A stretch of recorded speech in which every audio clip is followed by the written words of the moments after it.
शुभोदय, नमस्कार बच्चों। आज आप लोगों को स्वदेशी चैप्टर बद्री नारायण चौधरी प्रेमगन का लिखा हुआ है, इसकी पढ़ाई होगी। प्रेमगन जी भारतेंदु युग के महत्वपूर्ण कवि थे। उनका जन्म 1855 ईस्वी में मिर्ज़ापुर उत्तर प्रदेश में हुआ था और निधन 1922 ईस्वी में हुआ था। कवि भारतेंदु हरिश्चंद्र को अपना आदर्श मानते हैं। भारतेंदु हरिश्चंद्र की भी जितनी कविताएं हैं वो देशभक्ति से ओत-प्रोत हैं। उनका कहना है, बद्री नारायण चौधरी कवि का कहना है कि पराधीनता के सर्वत्र वस्तुएं ही दिखाई पड़ती हैं। पराधीनता के सर्वत्र ही वस्तुएं दिखाई देती हैं पराधीनता के कारण। पराधीनता के कारण वस्तुएं विदेशी दिखाई देती हैं। चाल चलन वेशभूषा विदेशी हो गई है। दुख इस बात की है कि लोगों की भारतीयता की भावना मर चुकी है। देश प्रेम की भावना कहीं भी दिखाई नहीं पड़ती। इसमें लिखा है कि सबै विदेशी वस्तु नर गति रति रीत लखात, भारतीयता कछु न अब भारत मदरसात। कवि कहते हैं कि सबै विदेशी वस्तु नर, वस्तु और व्यक्ति सब कुछ विदेशी हो गया है। गति रति रीत लखात, रीति रिवाज सब विदेशी हो गया है। भारतीयता कछु न अब भारत मदरसात, भारतीयता कहीं भी दिखाई नहीं पड़ती है भारत में। मनुज भारती देखी को सकत नहीं पहचान, मुसलमान हिंदू किधों कहें ये क्रिस्तान। मनुज में मनुष्य, भारत के मनुष्य को देखकर कोई पहचान नहीं सकता है कि ये भारतीय है। चाहे वो हिंदू हो, मुस्लिम हो, सिख हो या ईसाई हो, चाहे कोई भी हो, कोई पहचान नहीं सकता है, क्योंकि इन सारे लोगों ने विदेशी वेशभूषा, चाल चलन, रीति रिवाज, बोल चाल सब कुछ विदेशी अपना लिया है। पढ़ी विद्या परदेश की बुद्धि विदेशी पाए, चाल चलन परदेश की गई इन्हें अति भाए। कहा कि परदेश की विद्या इन लोगों ने पढ़ ली है, अर्थात विदेशी विद्या पढ़ ली है और बुद्धि भी विदेशी हो गई। चाल चलन परदेश की, और चाल चलन भी परदेश की ही सीख गए हैं, जो कि इन्हें बहुत ज़्यादा अच्छा लगता है। अपने देश में रहकर विदेशों के बारे में सोचना, वहाँ के हर भय वेशभूषा चाल चलन को अपनाना, ये कहीं से उचित नहीं है। ठटे विदेशी ठाट सब बन्यो देश विदेश, सपने हूँ जिनमें न कहूँ भारतीयता लेश। ठटे विदेशी हाट सब, हाट में, बाजार में सारी वस्तुएं विदेशी नजर आती हैं। बन्यो देश विदेश, ऐसा मालूम पड़ता है कि हमारा भारत देश बिल्कुल विदेश बन चुका है। और सपने में भी कहीं भी लेश मात्र भी भारतीयता दिखाई नहीं पड़ती है। कवि का कहना है कि बोल सकत हिंदी नहीं, वे लोग हिंदी नहीं बोल सकते। अब मिले हिंदू लोग, अब विदेश से पढ़कर अपने देश आए हैं, हिंदुओं से उनकी बातचीत हो रही है अंग्रेजी भाषण करत और अंग्रेजी में बातचीत कर रहे हैं, अंग्रेजी उपयोग और अंग्रेजी का उपयोग भी कर रहे हैं। वेशभूषा, चाल चलन, जैसा कि आजकल हम लोग देखते हैं, पहनावा ओढ़ावा हर चीज़ में कहीं भी भारतीयता नज़र नहीं आती है। हर जगह विदेशी भरा पड़ा हुआ है। अंग्रेजी वाहन वसन, वेश रीति और नीति, अंग्रेजी रुचि गृह शकल, वस्तु देश विपरीत, सब कुछ देश के विपरीत हो गया है। अपने देश के लायक कुछ भी नहीं है। भाषण वसन, वेश रीति, रीति रिवाज, नीति, सब कुछ बदल चुका है। रहन सहन सब विदेशी।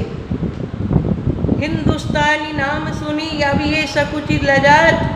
कवि का कहना है कि जो लोग हिंदुस्तान में जन्म लिए, भारत में जन्म लिए, अब वे हिंदुस्तान का नाम सुन करके भी लजाते हैं, संकोच करते हैं।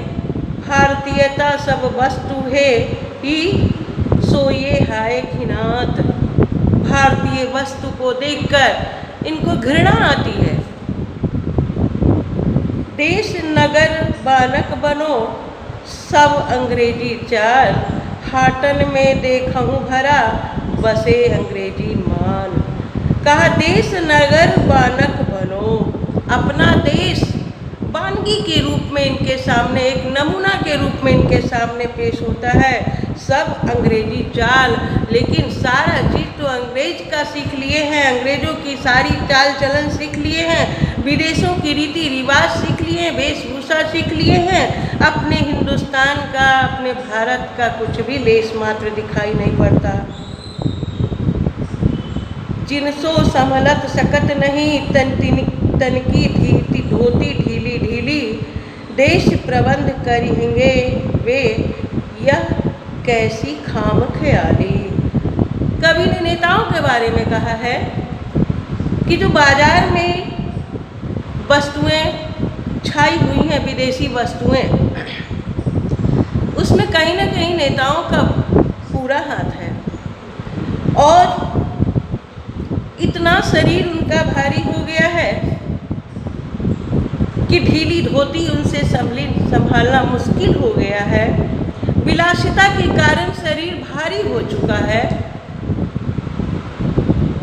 कहा कि ऐसे लोग देश का प्रबंध कैसे करेंगे।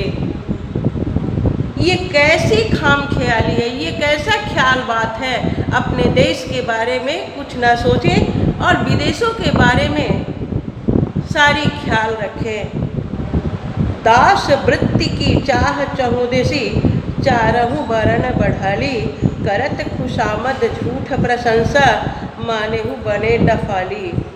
कहा कि दास वृत्ति की चाह चहुदेसी, चारहु वरण बढ़ाली, करत खुशामद झूठ प्रशंसा, झूठ प्रशंसा करते हैं। उनका विरोध करने के बजाय उनकी प्रशंसा करते हैं, गुणगान करते हैं। विदेश बहुत अच्छा है, विदेशी चीज़ बहुत अच्छी है, रहन सहन बहुत अच्छा है, वेशभूषा बहुत अच्छी है, ऐसा करते हैं जो कि उन्हें नहीं करना चाहिए। कवि का कहना है कि विदेशी चीज़ों को इस्तेमाल न करके अपने स्वदेशी भावना को जागृत करना चाहिए। ये था आप लोगों का स्वदेशी चैप्टर का अर्थ। अब इसका क्वेश्चन है, क्वेश्चन नंबर 1, कविता के शीर्षक की सार्थकता स्पष्ट कीजिए।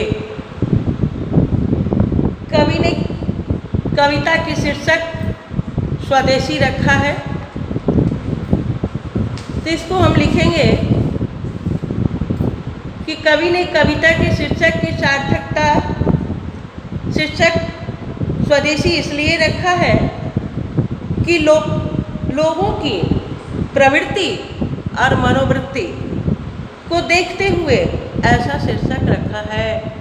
लोगों की आदत बन चुकी है विदेशी वेशभूषा, विदेशी रहन सहन, खान पान, सब कुछ। इन सारे चीज़ों को देखते हुए उन्होंने इसका नाम, इस पाठ का नाम स्वदेशी रखा और कवि देशवासियों को स्वदेशी बने रहने की प्रेरणा भी देते हैं कि विदेशी बनने से काम चलने वाला नहीं है, स्वदेशी बनकर रहें। हमारे देश में जो चाल चलन है, वेशभूषा है, उसे अपना कर चलें।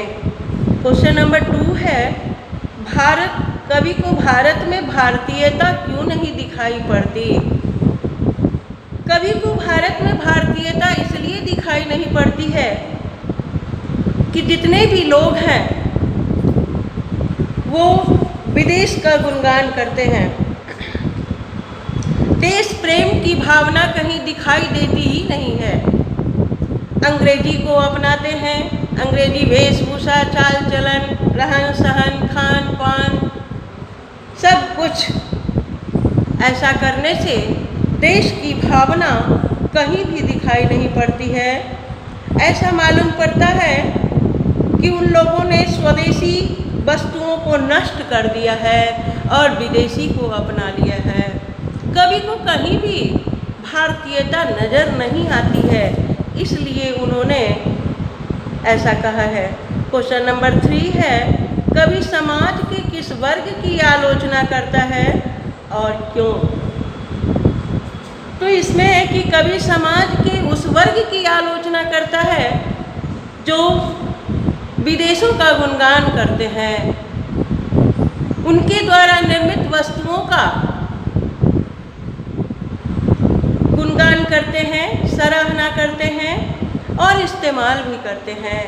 वैसे लोगों की घोर आलोचना की है, क्योंकि हमारे देश में स्वदेशी चीज़ों की भी भरमार है, उनको इस्तेमाल करना चाहिए। विदेशों को बढ़ावा नहीं देना चाहिए, अंग्रेज़ों को बढ़ावा नहीं देना चाहिए। क्वेश्चन नंबर 4 है, कवि नगर बाजार और अर्थव्यवस्था पर क्या टिप्पणी करता है? कवि नगर बाजार और अर्थव्यवस्था पर क्या टिप्पणी करता है? नगर बाजार, सारी जगह विदेशी वस्तु भरे पड़े हुए हैं और देश प्रेम की भावना कहीं दिखाई नहीं पड़ रही है। वो फल फूल रहे हैं, उनकी सामान बिक्री हो रही है, लेकिन स्वदेशी वस्तु क्यों का त्यों पड़ा हुआ है, इसकी घोर आलोचना की गई है और इससे हमारी अर्थव्यवस्था डगमगाती है। अगर हमारे यहाँ की वस्तुओं का बिक्री हो, बाजार में हो, तो उसी को लोग खरीदेंगे, विदेशी चीज़ों पर ध्यान नहीं देंगे। इससे ये होता है कि हमारी अर्थव्यवस्था डगमगाती है और लोग यहाँ के बेरोजगार होते जा रहे हैं। क्वेश्चन नंबर 5 है, नेताओं के बारे में कवि की क्या राय है? कवि ने नेताओं के बारे में कहा है कि उनका जीवन विलासिता का जीवन है। वो विलासिता के कारण उनका शरीर इतना भारी हो चुका है कि वो कुछ भी करने के लायक नहीं है। उनसे तो ढीली धोती भी संभाल नहीं पा रही है, उसमें भी उनको मुश्किल हो रही है और उनके बारे में इतना जो सब कुछ बाजार में भरा पड़ा हुआ है विदेशी माल, वो सब नेताओं का ही देन है। अगर ये लोग उस पर पाबंदी लगाएं तो ऐसा नहीं हो सकता है। क्वेश्चन नंबर 6 है, कवि ने डफाली किसे कहा है और क्यों? कवि ने डफाली उन लोगों को कहा है जो लोग विदेशों का विरोध करने के बजाय वहाँ की चीज़ों का रहन सहन का, वेशभूषा का, चाल चलन का विरोध करने के बजाय उसका गुणगान करते हैं, उसकी सराहना करते हैं और अपने भारत की चीज़ों को देखकर घिनाते हैं। उन्हें घृणा आती है कि विदेश का ही सब कुछ अच्छा है, अपने देश की कोई भी चीज़ अच्छी नहीं लगती है। उन्हें कवि ने डफाली कहा है क्योंकि वैसे लोग स्वार्थी होते हैं, अपने देश की सभ्यता और संस्कृति को नहीं पहचानते हैं, उन्हें अच्छा नहीं लगता है। क्वेश्चन नंबर 7 है, 7 का क, मनुज भारती देखी कहू सकत नहीं पहचान। जैसा कि पहले आप लोगों को बताया है कि व्याख्या किस तरह से लिखना है। सबसे पहले कवि परिचय, उसके बाद प्रस्तुत पंक्ति हमारी पाठ्य पुस्तक गोधूली भाग 2 बद्री नारायण चौधरी प्रेमघन जी द्वारा रचित स्वदेशी शीर्षक कविता से ली गई है। अब इसके बारे में बताना है कि मनुज भारती देखी को सकत नहीं पहचान। मनुष्य, भारत के मनुष्य को देखकर कोई पहचान नहीं सकता है, ऐसा कवि ने कहा है, क्योंकि उनकी रहन सहन, चाल चलन, वेशभूषा सब कुछ बदल चुका है, सब कुछ विदेशी हो चुका है। इसलिए चाहे हिंदू हो या मुसलमान हो या सिख, ईसाई, कोई भी हो, देखने से पता ही नहीं चलता कि कौन क्या है, क्योंकि उन लोगों ने विदेशी चीज़ों को अपना लिया है। इसलिए पहचानने में बहुत दिक्कत होती है। ख है, अंग्रेजी रुचि गृहित सकल वस्तु देश विपरीत। इसको भी उसी तरह लिखना है कवि परिचय देते हुए। इसमें कवि ने कहा है, इस पंक्ति के माध्यम से कवि ने कहा है कि अंग्रेजी रुचि गृह सकल वस्तु देश विपरीत, जो विदेश से पढ़कर आए हैं, जो विदेशी चीज़ों को अपना लिए हैं, विदेशी चाल चलन, वेशभूषा, रहन सहन को अपना चुके हैं, सब कुछ अपने देश के विपरीत उनका हो गया है, उनके लिए बड़ी चिंता का विषय है। अपने देश में जन्म लिए और जन्म लेने के बाद अपने देश को भूल जाना, अपने देश की घोर आलोचना करना और विदेशों की बड़ाई करना, विदेशों